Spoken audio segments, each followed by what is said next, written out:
Hi friends, நான் உங்கள் anime freak வந்துட்டேன். நாம இப்போ அதிரடி சொல்லல அப்படிங்க எபிசோட் 8 பார்க்கலாம். இதுக்கு முன்னாடி உள்ள எபிசோடெல்லாம் நீங்கள் பார்க்கலன்னா மறக்காமல் போய் பார்த்துட்டு வந்துங்க. டிஸ்கிரிப்ஷனில் லிங்க் கொடுத்துருக்கேன். சரி வாங்க நம்ம இந்த எபிசோடுக்குள்ளே போகலாம். அதுக்கு முன்னாடி போன எபிசோடு கடைசியில் அந்த மிதக்கும் சிட்டி அந்த ட்ராக் ஆமால நம்ம ஹீரோட ஃப்ரெண்டு கிட்ட அவள் வம்புலுப்பா சோஃபியா. நம்ம ஹீரோ டக்குன்னு அந்த இடத்துக்கு வந்து அவன் நெத்திலே சுண்டி விட்டு மயக்கமடைய வச்சிருப்பான். அதோட போன எபிசோடு முடிஞ்சிருக்கும். வாங்க நாம இந்த எபிசோடில் என்ன நடந்துட்டு பார்க்கலாம். இந்த எபிசோடு ஸ்டார்டிங்கில் நம்ம ஹீரோ கிட்ட அடி வாங்கி மயக்கமான அந்த சோஃபி கனவு கண்டுட்டு இருப்பா. என்னதான் 12 பேர் சக்தி வாய்ந்த கடவுள் பவர் வச்சிருந்தாலுமே 13வது ஒருத்தர் இருந்தான் லியோ. அவன் தான் எல்லாத்தையும் ரொம்ப ஸ்ட்ராங்கானவன். ஆனால் அவன் மூஞ்ச பார்த்தா ரொம்ப கொடூரமாக இருக்கும். கண்ணு ஆக்ரோஷமானது, இறக்கமே இல்லாத அவன் மனசு ரொம்ப ரஃப் அண்ட் டஃபாக இருப்பான் அப்படின்னு சொல்லிட்டு கனவு கண்டுட்டு இருப்பா.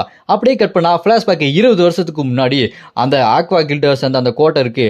அங்கே நம்ம ஹீரோ அடி வாங்கி ரொம்ப காயமாக கையிலலாம் கட்டு போட்டு ரொம்ப கோவமாக அங்கேருந்து நடந்து வந்துட்டு இருக்கான். அங்கே இருக்க கார்ட்ஸ்லாம் தடுத்து நிப்பாட்ட பார்க்குறாங்க. அங்கே குறுக்க அந்த வேலை பார்க்குற ஒரு அம்மா வந்து தடுத்து நிப்பாட்டணுன்னே நம்ம ஹீரோ ஒழுங்கா அங்கேருந்து போடி பீத்த சிரிக்க அப்படின்னு மரியாதை எல்லாமே திட்டிடுவாரு. அவங்க பயந்து போய் அங்கிருந்து ஓடிடுவாங்க. அப்ப அந்த ஆக்வா கில்டர்ஸ் அந்த ஓனர் சோஃபி பொண்ணு வந்து நிப்பா. நம்ம ஹீரோ அவளை பார்த்து கடுப்பாய் திட்டி செவுத்துல ஓங்கி ஒரு குத்து விட்டுருவாரு. குத்து விட்டு உனக்கு என்ன சாகணும்னு ஆசையா இருக்கா, உன்னால அங்க மார்ஸ் கூட சண்டை போட்டவங்களும் அடிபட்டு காயத்தோட இருக்காங்க, ஒழுங்கா வந்து அவங்களை குணப்படுத்த அப்படின்னு சொல்லிட்டு கையை பிடிச்சி தரத்தரன்னு இழுத்து போவாரு.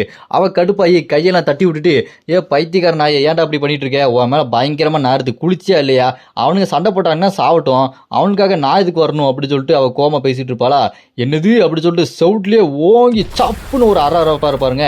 அடிச்சு அடியில் அவ்வளோதான், அவளுக்கு கதியே கலங்கிரும். உனக்காக அவங்க சண்டை போட்டு காயம் அடைஞ்சாங்கன்னா நீ அவங்களுக்காக ஹெல்ப் பண்ண மாட்டியா, ஒழுங்கா வந்து அவங்களை ஹீல் பண்ணிட்டி அப்படின்னு சொல்லிட்டு கையை பிடிச்சி தரத்தரன்னு இழுத்துட்டு போயிடாரு. அந்த ஃபிளாஷ்பேக் அப்படி கனவு கண்டுட்டே இருப்பா. அவன் என்னை அடிச்சு கணத்துலேயே அடிச்சு மயக்க வர வச்சு என்னை வேலை பார்க்க வச்சான், அவன் ரொம்ப கொடூரமானவன், இறக்கமே இல்லாதவன் அப்படி சொல்லிட்டு நம்ம ஹீரோவை பற்றி கனவு கண்டுட்டு இருப்பா.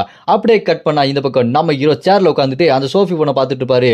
அப்படி பார்த்துட்டு இருக்கும்போது தூக்கத்துலேருந்து அவள் அப்படி கண்ணை முழிப்பா பாருங்க. அப்படி கண்ணை முழிச்சோன்னா ஓன்னு கத்த ஆரம்பிச்சிருவா. என்னடா பண்ணிட்டு இருக்கீங்க, நான் கடவுள் சக்தி இருக்க ஒருத்திடா, கில்டு ஓனர்ரா, என்ன நீங்க இப்படி கட்டி வச்சிருக்கீங்களா அப்படின்னு சொல்லும்போது அதை பார்த்து நம்ம ஹீரோ ஏன் இப்படி கத்திட்டு இருக்கா, கொஞ்சம் அமைதியா இருக்க சொல். அப்ப சோஃபி கில்டு ஓனர்னா நான் யாருன்னு காட்டுறேன் அப்படின்னு சொல்லிட்டு அவளோட கையில வாட்டர் மேஜிக் யூஸ் பண்ண ஆரம்பிப்பாளா. அதை பார்த்து நம்ம ஹீரோ நெத்திலேயே ஒரு சுண்டு விட்டுருவான். சுண்டி விட்டுட்டு உன் மூஞ்சிலே தெரியுது உன் கையை வச்சு நீ ஏதோ பண்ணிட்டு இருக்க அப்படின்னு சொல்லிட்டு இருக்கும்போது நம்ம ஹீரோ அவளை தொட்டோன்னே நம்ம ஹீரோக்கு அந்த ஆசிட் பவர் மாதிரி ஏதோ ஒன்று ஆயிடுது. அவ அப்படி சிரிச்சுட்டு முட்டாளே, என்னை யாராவது தொட்டாங்கன்னா அந்த ஆசிட் பவர் அவங்கள தாக்கி உடம்பே அப்படி துண்டு துண்டா வெடிச்சு சதறடிச்சிரும் அப்படின்னு சொல்லும்போது அதை கேட்டு நம்ம ஹீரோ என்னது உடம்பே சதறிடுமா இங்கே பாரு அப்படின்னு சொல்லிட்டு நம்ம ஹீரோ காட்டக்கூடாது அந்த விரலை காட்டுவாரு. ஏன்னா நம்ம ஹீரோ மேலதான் விஷம் எதுவும் வேலை செய்யாது இல்லையா, அதனால நம்ம ஹீரோ நக்கல் அந்த விரலை காட்டும் போது அதை பார்த்து சாக்காயிருவா. என்னடா உனக்கு ஒன்றாலையா அப்படின்னு சொல்லி வாயை பிளந்துட்டு இருப்பா. அப்புறம் நம்ம ஹீரோ இந்த சோஃபி பண்ண பார்த்துட்டு நீ என்ன ரொம்ப கடுப்பேத்திட்ட, கடைக்கு வந்து என்ன ஃபாலோ பண்ணி தொலை பண்ணிட்டேன், என் ஃப்ரெண்டை அட்டாக் பண்ணியிருக்கேன், இதுக்கு எல்லாத்துக்குமே உனக்கு நான் தண்டனை கொடுத்தாகணும் அப்படின்னு சொல்லிட்டு தலையில நான் அவனை 20 தடவை சுண்டி விடுவேன் அப்படின்னு சொல்லிட்டு தண்டனை கொடுக்க போவாரு. அப்படியே தலையில சுண்டி விட்டுக்கிட்டே இருப்பாரு பாருங்க. அவ வழியில கத்திக்கிட்டே இருப்பா. அதை இவன் இருக்காம பாருங்க, ஹீரோட ஃப்ரெண்டு காஃபி குடிச்சிட்டே ஜாலியா பார்த்துட்டு இருப்பான். அப்ப நம்ம ஹீரோட ஃப்ரெண்டு மனசுக்குள்ள வச்சுட்டு இருப்பான், இவங்கிட்ட பிடிக்காத ஒரு விஷயம் தான், ஆம்பளைன்னு பார்க்க மாட்டான் பொம்பளைன்னு பார்க்க மாட்டான், தண்டனை வந்துருச்சுன்னா எல்லாத்துக்குமே சரிசமமா கொடுப்பான் அப்படி சொல்லிட்டு யோசிச்சுட்டு இருப்பான் நம்ம ஹீரோட ஃப்ரெண்டு. நம்ம ஹீரோ சுண்டி விட்டுட்டே இருப்பான் பாருங்க. அப்படி சுண்டி விட்டுட்டு இருக்கும்போது நம்ம ஹீரோட லெவல் அப்படியே அதிகமாயிட்டே இருக்கும். ஸ்கிரீன்லாம் பாப்பாய் அதை காட்டிட்டு இருக்கோம். அப்படி சுண்டி விட்டோன்னு அடி வாங்கி அவ அப்படி மயக்கம் போட்டு விழுந்துருவா. மண்டை மேல பார்த்தா அப்படி கொப்பளமா வந்துட்டு இருக்கும். அவ அப்படி மயக்கம் பண்ணதுக்கு அப்புறம் நம்ம ஹீரோ எனக்கு முக்கியமான ஒரு வேலை இருக்கு, நான் அங்க போறேன், நீ இவளை பார்த்துக்கோ அப்படி சொல்லி நம்ம ஹீரோ அங்கிருந்து கிளம்புனே. அதை பார்த்துட்டு ஹீரோ ஃப்ரெண்டு இவ்வளோ வச்சுட்டு நான் என்னடா பண்றது அப்படின்னு சொல்லி பார்த்துட்டு இருப்பானா. அப்ப யாரோ கதவை திறந்துட்டு வருவாங்க. யாருன்னு பார்த்தா அந்த திமிரு பிடிச்ச ஸ்டீவன் லைன் கில்டர்ஸ் அந்த ஓனர் தான். அவன் வந்துட்டு இவ்வளவு எதுக்குடா நீ கட்டி போட்டு வச்சிருக்க அப்படின்னு சொல்லிட்டு சண்டைக்கு வருவான். அது எதுக்கு அவனுக்கு நீங்க இருந்து கிளம்புடா அப்படின்னு சொல்லிட்டு நம்ம ஹீரோட ஃப்ரெண்டு சொன்னேன். என்ன சொன்னேன் அப்படின்னு சொல்லிட்டு அவன் சண்டைக்கு ரெடி ஆவான். அதை பார்த்துட்டு ஹீரோட ஃப்ரெண்டு இவங்கிட்ட இருக்கிற சண்டை டெக்னிக் ரொம்ப ஆக்ரோஷமானது, சிங்க மாதிரி பயங்கரமா சண்டை போடுவான் அப்படி சொல்லும்போது அவனோட அந்த ஆரா பவரை வெளியே கொண்டு வருவான் பாருங்க. அந்த இடமே வெடிச்சு சதறிட்டு இருக்கும். அதை பார்த்துட்டு ஹீரோட ஃப்ரெண்டு ஃபயர் பவரை யூஸ் பண்ணலாம்னு சொல்லிட்டு ரெடியா இருப்பான். அதே நேரம் அந்த ஸ்டீவன் அவனோட கையை வச்சுட்டு முறுக்கிட்டு குத்தலான்னு வருவான் பாருங்க. அப்படி குத்த வரும்போது இங்க நம்ம ஹீரோட ஃப்ரெண்ட் அடிக்கிடுவான். அப்படி நம்ம ஹீரோட ஃப்ரெண்டோட கையை பிடிச்சிட்டு அப்படி நசுக்குவான் பாருங்க. டேய் நீ என்ன நினைச்சிட்ட, லைன் கில்ட சேர்ந்த என்னோட பவர் உன்னை விட ரொம்ப அதிகண்டா அப்படின்னு சொல்லிட்டு கையை பிடிச்சி முறுக்கும் போது பார்க்கறதுக்கு அப்படியே சிங்க மாதிரி பயங்கர கெத்தா நிற்பான். அப்போ அங்கிருந்து அந்த கில்ட சேர்ந்த ஒருத்தன் ஓடி வந்து சார் அங்கே ஏழை ஸ்டார்ட் பண்ணிட்டாங்க சார், பொருளை எவனோ ஒருத்தன் வாங்கிட்டான் அப்படி சொல்லும்போது என்னது லியோட பொருளை ஒருத்தன் வாங்கிட்டானா அப்படின்னு சொல்லிட்டு அதை கேட்டு டேய் எனக்கு ஒரு முக்கியமான வேலை இருக்கு, நீ இவ்வளோ என்னமோ படிக்கும் அப்படின்னு சொல்லிட்டு எதுக்குடா சட்டை போட வந்தன்ற மாதிரி விட்டுட்டு அவன் பாட்டு அங்கேருந்து போயிடுவான். கட் பண்ணா இந்த பக்கம் அங்கே ஏலம் ஒரு இடத்துல நம்ம ஹீரோ ஒரு பொருளை ஏலத்துக்கு வாங்கிடுவான். ஏலத்துக்கு வாங்கிட்டு சூப்பர் நான் ஏலத்துக்கு வாங்கிட்டேன் ஜெயிச்சிட்டேன் அப்படின்னு சொல்லிட்டு சோஃபாவில் உட்காந்து நல்லா சாப்பிட்டுட்டே பேசிட்டு இருப்பான். அப்போ அங்கே சேர்ந்தவன் அந்த கில்டை சேர்ந்தவன் அவன் கேப்டனு, ஆமா இந்த பொருளை நீங்கள் எப்படி வாங்கினீங்க அப்படின்னு சொல்லிட்டு கேட்கும்போது இதோ உன்னோட கார்டில் தான் வாங்கினேன் அப்படின்னு சொல்லிட்டு அவனுக்கு தெரியாமல் அவனோட கார்டை யூஸ் பண்ணி நம்ம ஹீரோ அந்த பொருளை வாங்கிறாரு. அந்த பொருளை வாங்கினதுக்கு அப்புறம் தான் தெரியுது அது லியோ யூஸ் பண்ண அந்த பொருள் அப்படின்னு. அதை பார்த்துட்டு அவன் சாக்காயிருவான். என்னது லியோ யூஸ் பண்ண சொன்ன பொருளை நீங்க வாங்குனீங்களா? ஏங்க இப்படி பண்ணீங்க?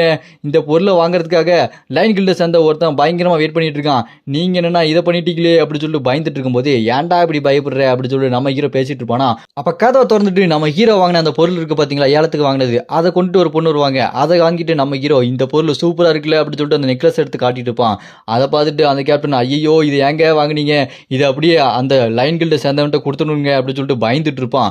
அப்ப அந்த கதவை பட்டார்னு உடச்சு தள்ளிட்டு தெரிக்கும் பாருங்க, யாருன்னு பார்த்தா அவன் தாங்க லைன் கில்ட சேர்ந்த ஸ்டீவன். கட்டுப்பாய், டேய் யாராவது நான் வாங்க வேண்டிய பொருளை வாங்கினது அப்படின்னு சொல்லிட்டு கோவமா நின்றுட்டு இருப்பான். ரொம்ப கோவக்காரனா இருக்கானே. அப்ப இந்த ட்வின் கில்ஸ் அந்த கேப்டன் ஸ்டீவ் கிட்ட, ஐயா எதுவும் பண்ணிடாதீங்க, இந்த பொருளை அவர் தெரியாம வாங்கிட்டாரு, உங்ககிட்டே கொடுத்துறேன், காசை மட்டும் கொடுத்துருங்க ஐயா அப்படி சொல்லும்போது, அதுக்கிட்ட ஸ்டீவ் கடுப்பாய், என்னது காசை நான் கொடுக்கணுமா, ஏன் பெர்மிஷன் இல்லாம வாங்கினது நீங்க தானடா, ஒழுங்கா காசை மட்டும் நீங்க கொடுத்துட்டு பொருளை மட்டும் என்கிட்ட கொடுங்க அப்படி சொல்லும்போது, அதை கேட்ட அந்த கேப்டன், ஐயோ காசை நம்ம மேல கட்டலாம்னு பார்க்காம போல இருக்கே அப்படின்னு சொல்லிட்டு அவன் யோசிச்சுட்டு இருப்பான். அப்ப நம்ம ஹீரோ அந்த ஸ்டீவை பார்த்துட்டு, டேய் உனக்கு பொருள் வேணும்னா நீ காசு கொடுத்து வாங்கடா, நாங்க எதுக்குடா காசு கொடுக்கணும் அப்படின்னு சொன்னோன்னே, அதை பார்த்துட்டு அந்த ஸ்டீவ் கடுப்பாய், யாரா அவன் பொடி பையன், உன் கில்ட சேர்ந்தவனா, உனக்கு எவ்வளவு தைரியம் இருக்கணும் அப்படி சொல்லிட்டு அவனோட அந்த லைன் பவர் யூஸ் பண்ணி அந்த நகை மாதிரி வரும் பாருங்க, அதை வச்சு நம்ம ஹீரோ அட்டாக் பண்ணலாம்னு சொல்லிட்டு அந்த சிங்க உருவத்தை கொண்டு வந்து ஓங்கி அடிச்சா 1 டன் வெயிட் பாக்குறியாடா அப்படி சொல்லும்போது, நம்ம ஹீரோ ஸ்னேக் பவர் யூஸ் பண்ணி பார்த்துட்டு இருப்பான். டேய் பொடி பயல, நீ இந்த அயன் வால் பிரேக் இந்த பவரை எனக்கு கற்றுக் கொடுங்கன்னு என் பின்னாடியே சுற்றிட்டு இப்போ கற்றுக் கொடுத்தோன்னே மக்களுக்கு உதவாம நீ ஏன் மேலே அட்டாக் பண்ணலான்னு பார்க்குறியா, திமிரு பிடிச்சவனே அப்படி சொல்லிட்டு சொன்னோன்னே அப்படியே அந்த அட்டாக் போடுவான் பாருங்க. நம்ம ஹீரோ அதை அசால்ட்டாக டாச் பண்ணிடுவான். அதை பார்த்துட்டு எல்லாரும் சாக்கு, இது எப்படி அவன் டாச் பண்ண அப்படின்னு சொல்லி முடிச்சுட்டு இருக்கும்போது, அதை பார்த்து டேய் இதுக்கு சாத்தியமே இல்லையே அப்படின்னு சொல்லிட்டு யோசிச்சுட்டு இருக்கும்போது ஏழ ஆரம்பிச்சிருவாங்க. எங்க ஏழ ஆரம்பிச்சிட்டாங்க அப்படின்னு சொல்லிட்டு அந்த ஸ்டீவ் கிட்ட சொன்னோன்னே, எனக்கு இப்போ முக்கியமான ஒரு வேலை இருக்குது, கண்டிப்பாக நான் உனக்கு திரும்பி பார்க்குறேன் அப்படின்னு சொல்லிட்டு அங்கேருந்து போகும்போது ஏலத்தை ஸ்டார்ட் பண்ணுவாங்க. ஸ்டார்ட் பண்ணும்போது 20 வருஷத்துக்கு முன்னாடி ஒரு காடு இருக்கும், அந்த காட்டுக்குள்ள விஷவாயு இருக்கும், அதுக்குள்ள யாருமே போக முடியாது. எல்லா கில்ட சேர்ந்தவனும் பத்தாதிக்கு இந்த லைன் கில்ட சேர்ந்த ஸ்டீவ் இருக்கான் பாத்தீங்களா, இவனும் பத்தாதிக்கு சூட்லாம் போட்டு உள்ள போலான்னு பார்த்து ட்ரை பண்ணுவான். ஆனா இவனாலும் உள்ள போக முடியாது, எல்லாருமே வெளியே நிற்பாங்க. ஆனா வேற யாரு, நம்ம ஹீரோ லியோ மட்டும் சும்மா உள்ள போய் கெத்தா அங்க பெரிய எலும்பு மாதிரி இருக்கும், அதை அப்படியே எடுத்துட்டு வந்து சும்மா மாஸ்க் காட்டிட்டு இருப்பாரு. அதை பார்த்துட்டு அந்த லைன் கில்ட சேர்ந்த ஸ்டீவ், அட போங்கடா இவன் எல்லாத்திலையும் ஜெயிச்சிட்டே வரான், நான் இங்கிருந்து போறேன் அப்படின்னு சொல்லிட்டு போயிட்டு இருக்கும்போது அவன் மனசுல யோசிச்சுட்டு இருப்பான், இவன் எல்லாத்துலயும் என்னை விட ரொம்ப ஸ்ட்ராங்கா இருக்கான் அப்படின்னா இவங்கிட்ட இருக்க வெப்பன் தான், அந்த வெப்பன் என்கிட்ட இருந்தா எப்படி இருக்கும் அப்படின்னு சொல்லிட்டு அவன் மனசுல யோசிச்சுட்டு இருப்பான். அப்படியே அந்த பிளாஷ்பேக் கட் பண்ணா இந்த பக்கம் பிரசன்ட்ல ஏலம் ஒரு இடத்துல அங்க மிகப்பெரிய பிக் போனை கொண்டு வருவாங்க. அந்த போனை கொண்டு வந்ததுக்கு அப்புறம் அப்படியே அந்த பில்டிங்க்கு வெளியே ஒரு மிகப்பெரிய பில்டிங் மேல பயங்கரமான ஒரு மான்ஸ்டர், பார்க்கறதுக்கே சும்மா மிரட்டலா இருக்கும். அந்த மான்ஸ்டர் அந்த பொருளை வெளியே கொண்டு வந்துட்டாங்களா, லியோவோட பொருள், அதுக்காக தான் நான் காத்துட்டு இருந்தேன் அப்படி சொல்லிட்டு அது அங்கே வெயிட் பண்ணிட்டு இருக்கோம். அப்படியே அங்கே கட்டினா இந்த பக்கம் அந்த மிகப்பெரிய பிக் போனை கொண்டு வந்ததுக்கப்புறம் இந்த பக்கம் சப்பு மண்டையா அந்த கேப்டனும், ஐயோ இதை ஏலம் கேட்குறாங்களே 10 மில்லியன் 20 மில்லியன் 30 மில்லியன் சொல்லிட்டு வேற ஒருத்தங்க கேட்டுட்டு இருப்பானுங்க. அதை பார்த்து இந்த சப்பு மண்டை பதறிட்டு இருப்பான், ஐயோ இது எந்த அளவுக்கு ரொம்ப சக்தி வாய்ந்த பொருள், இதை மிஸ் பண்ணிடக்கூடாது அப்படின்னு சொல்லி பதறிட்டு இருக்கும்போது நம்ம ஹீரோ, டே பதறாதடா சப்பு மண்டை அப்படின்னு சொல்லிட்டு கேட்பானா. அந்த சப்பு மண்டையும், ஏங்க பதறாதுன்னு சொல்றீங்க, இந்த பொருளை வாங்குறதுக்கு எவ்வளோ காசு கொடுப்பாங்க தெரியுங்களா, இதை எப்படியாச்சும் மிஸ் பண்ணாமல் வாங்கிடணும், இது ரொம்ப சக்தி வாய்ந்தது, அது மட்டும் இல்லாமல் இவங்க ஏலம் வாங்குற காசு எல்லாமே அந்த லியோட அக்கௌண்ட் தான் போகும் அப்படி சொன்னேன். அதை கேட்டு நம்ம ஹீரோ, அப்படியா அப்பனா எல்லாரும் ஏலங்களுங்கடா, நிறைய காசுக்கு ஏலங்களுங்க அப்படி சொல்லிட்டு ஜாலியா உட்காந்து வேடிக்கை பார்க்க ஆரம்பிச்சிருவாரு. அவனுக்கு 20 மில்லியன் 40 மில்லியன் 50 மில்லியன் அப்படி சொல்லிட்டு கேட்டுக்கிட்டே இருக்கும்போது அங்க ஒரு சத்தம் வரும், 1 பில்லியன் அப்படி சொல்லிட்டு ஒரு சத்தம் வரும் பாருங்க. யாருன்னு பார்த்தா அந்த லைன் கில்ட சேர்ந்த ஸ்டீவ் தான். அவன் $1 மில்லியன் ஏலம் கேட்ட உடனே அங்க உள்ளவங்கலாம், ஐயோ இதுக்கு மேல ஏலம் கேட்க முடியாதுப்பா அப்படி சொல்லிட்டு அமைதியாயிருவாங்க. அதனால அந்த பிக் போனை இவங்கிட்டே கொடுத்துருவாங்க. அந்த பிக் போனை எடுத்துட்டு அப்படி தூக்கி வச்சு கொண்டாடிட்டு இருப்பான். அப்ப பார்த்தா அந்த மான்ஸ்டர் வந்துச்சு பாத்தீங்களா, அந்த மான்ஸ்டர் அந்த செவுத்தை ஒட்டத்துக்கிட்டு உள்ள வந்து நிற்கும் பாருங்க. அதை பார்த்துட்டு அந்த லைன் கில்ட சேர்ந்தவனுங்க, ஓ வந்துட்டியா நீ அப்படி சொல்லிட்டு அந்த ஸ்டீவ் என்ன பண்ணுவான், அந்த எலும்பு இருக்கு பாத்தீங்களா, அதை வச்சு அவனோட பவரை மிக்ஸ் பண்ணி அப்படியே ஒரு அட்டாக்கை போடுவான் பாருங்க. அந்த மான்ஸ்டர் அடி வாங்கி அப்படி பறந்து போவோம். சும்மா அந்த அட்டாக்கு வெறித்தனமா இருக்கும். பறந்து போய் பக்கத்துல மிதக்கும் சிட்டி ஒன்று இருக்கு பாத்தீங்களா, அதுல போய் மோதிரும். அங்க மோதினோடனே அந்த சிட்டியில இருக்க அந்த மொத்த எதுவுமே அப்படி உடஞ்சி அப்படி நொறுக்கி தள்ளி கீழே விழுந்துட்டு இருக்கும். பக்கத்துல இருக்க இன்னொரு மிதக்கும் சிட்டி மேல விழுந்துகிட்டே இருக்கும் பாருங்க. அங்க இருக்க மக்கள் எல்லாம் ஐயோ என்ன பண்றது அப்படி சொல்லிட்டு திணறிட்டு இருப்பானுங்க. அதை தடுத்து நிப்பாட்டணும் அப்படி சொல்லிட்டு பார்த்துட்டு இருந்தாலுமே அதை தடுத்து நிப்பாட்ட முடியாது. அப்பதான் வருவாங்க நம்ம ஹீரோட ஃப்ரெண்டு ஃபியூரியா பாப்போலா அப்படி சொல்லிட்டு அந்த நெருப்பு பவரை யூஸ் பண்ணி அங்க விழுந்துட்டு இருக்க அந்த எல்லாத்தையுமே அப்படி சதறடிச்சு அங்க சும்மா கெத்தா நிப்பான் பாருங்க. அவனோட ஃபயர் மேஜிக் சும்மா வெறித்தனமா இருக்கும். அப்படியே அவன் மாசா எல்லாத்தையுமே காப்பாற்றி நின்றுட்டு இருக்கும்போது அங்க ஒரு வித்தியாசமான மான்ஸ்டர் வருது. இன்னொரு மான்ஸ்டர், அது பார்க்கறதுக்கு அட்டாக் அண்ட் டைட்டன்ல வர டைட்டன் மாதிரியே இருக்குது. எலும்பும் சதையும் மட்டும் தான் இருக்கு, தோல் சுத்தமா இல்ல, பார்க்கறதுக்கே கொடூரமா இருக்கு. வாயில இருந்து ரத்தம் அப்படி சொட்டிக்கிட்டே இருக்கு. அப்படி சொட்டின ரத்தம் எல்லாம் அப்படி அங்க இருக்க மக்களை கவர் பண்ணி அப்படி பிடிச்சிக்குது. வேணா வெனம்ல வர சிம்பியாட் மாதிரி அவங்க அப்படி பிடிச்சிக்குது. அவங்களாம் கதறிட்டு இருப்பாங்க, ஐயோ காப்பாத்துங்க காப்பாத்துங்க அப்படின்னு சொல்லிட்டு கதறிட்டு இருப்பாங்க. அதை பார்த்துட்டு ஹீரோட ஃப்ரெண்டு இது என்னடா புதுசா இருக்கு அப்படின்னு சொல்லிட்டு யோசிச்சுட்டே இருக்கும்போது அந்த பக்கம் பின்னாடி அந்த லைன் கில்டு சேர்ந்த ஸ்டீவ் அடிச்சு பறக்கூட்டான் பாத்தீங்கன்னா அந்த மான்ஸ்டர் அப்படியே வாயை பொழந்துட்டு இங்க நம்ம ஹீரோட ஃப்ரெண்டை கடிக்க வரும் பாருங்க. அதை பார்த்து நம்ம ஹீரோட ஃப்ரெண்டு இது என்னடா புதுசா இருக்கு, இது நான் எதிர்பார்க்கவே இல்லையே அப்படின்னு சொல்லிட்டு மிரண்டு போய் நிற்பான். அது அப்படி வாயை வச்சு நம்ம ஹீரோட ஃப்ரெண்டை கடிக்க வரும் பாருங்க.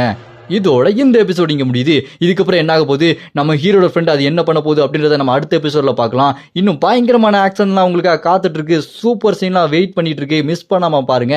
இந்த வீடியோ பிடிச்சா மறக்காம லைக் பண்ணுங்க. உங்களுக்கு அடுத்த எபிசோட் வேணும்னு நினைச்சீங்கன்னா மறக்காம கமெண்ட்ல அப்படின்னு கமெண்ட் பண்ணுங்க.